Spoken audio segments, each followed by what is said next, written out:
Salut tout le monde et bienvenue dans cette nouvelle vidéo sur la série des bases de l'algorithmique où on va voir les variables.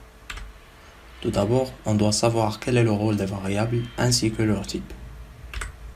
Si on effectue une recherche sur Google à propos de la définition de la variable, on aura ce qui est susceptible de se modifier, de changer souvent, opposé à un variable.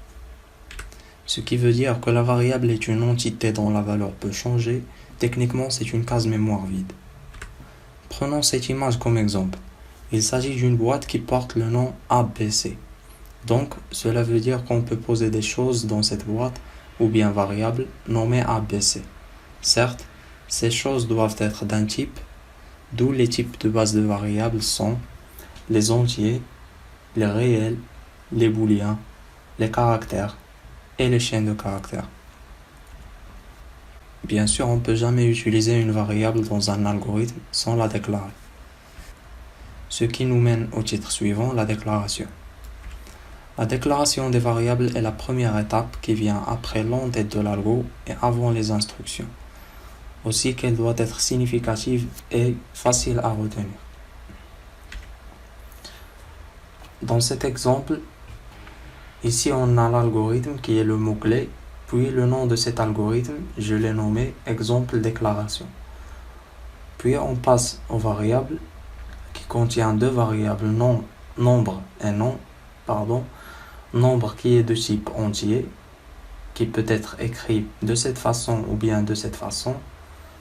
Puis le nom qui est une chaîne de caractères qui peut être de cette façon ou bien de cette façon. Maintenant, on passe à une chose très importante sur ce chapitre, c'est l'affectation. En pseudocode, l'instruction d'affectation se note avec le signe flèche. Cette notation veut dire que la variable à gauche prend la valeur de l'expression située à sa droite. Passons maintenant à un exemple d'application. On veut créer un algo qui va calculer la somme de deux entiers. Je vais passer à mon éditeur de texte pour essayer de résoudre ce problème. Juste comme petite remarque, en général, les algorithmes, on les écrit sur un papier. Notez bien qu'il n'y a pas besoin forcément d'un PC. C'est plus pratique de prendre une feuille et un stylo et noter notre algo. Ensuite, après de le corriger et l'optimiser, on commence à le traduire en code sur la machine. Puis, on observe que si ça va pas, on change une autre fois notre algo et on le retraduit. En fait, c'est ça l'intérêt d'un algo. Il est réutilisable dans tous les langages de programmation. Maintenant, je vais passer à mon éditeur pour vous montrer comment résoudre ce problème.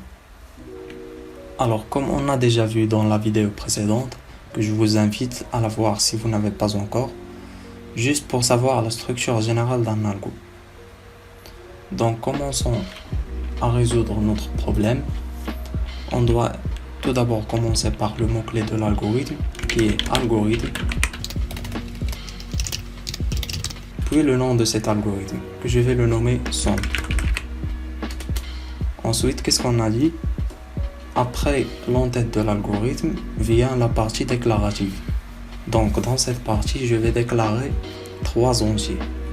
Car la somme nécessite deux entiers qu'on va faire leur somme, puis un troisième entier qui va contenir la valeur des deux entiers qu'on a déjà fait leur somme. Alors, la déclaration se fait comme suit. Puis les noms de nos variables.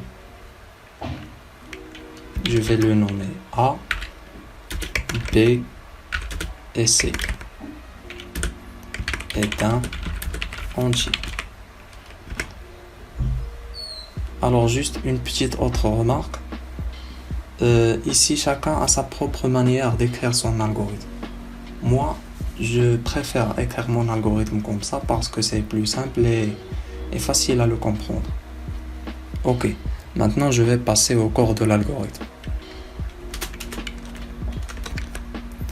Comme on a déjà dit dans la vidéo précédente, le corps de l'algorithme, il est limité par deux mots-clés, qui sont le début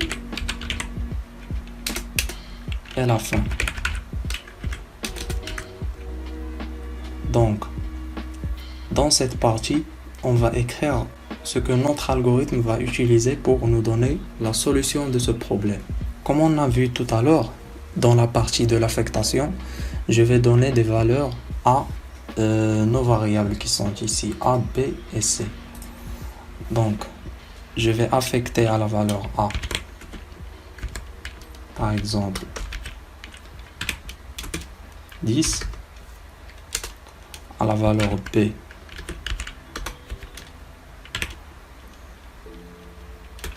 15, puis pour faire la somme, on doit poser la somme des deux variables A et B dans la variable C. Donc, C va contenir A plus B. Donc, je vais mettre ici un commentaire.